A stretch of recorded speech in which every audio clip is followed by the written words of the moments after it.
اور اب کچھ خبریں تجارتی دنیا سے۔ امریکی کرنسی کی قدر میں دوبارہ سے بہتری آنے لگی۔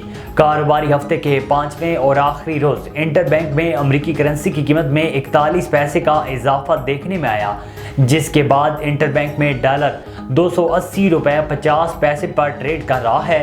یاد رہے کہ گزشتہ کاروباری دن کے اختتام پر انٹر بینک میں ڈالر 280 روپے 9 پیسے پر بند ہوا تھا۔ سیکرٹری نجکاری کمیشن نے خریدار نہ ملنے پر سٹیل ملز کو نجکاری لسٹ سے ڈی لسٹ کرنے کی تجاویز وفاقی کابینہ کو ارسال کر دیں۔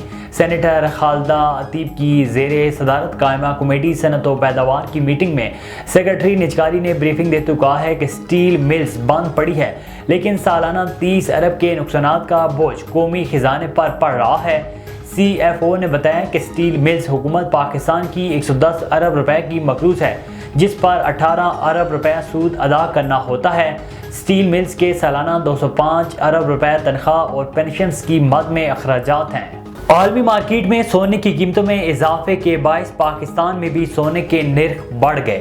بین الاقوامی مارکیٹ میں فی اونس سونے کی قیمت $20 اضافے کے ساتھ $1990 کی سطح پر پہنچ گئی، جبکہ پاکستان میں فی تولہ سونے کی قیمت میں 2900 روپے اور 10 گرام سونے کی قیمت میں 2486 روپے کا اضافہ ریکارڈ کیا گیا۔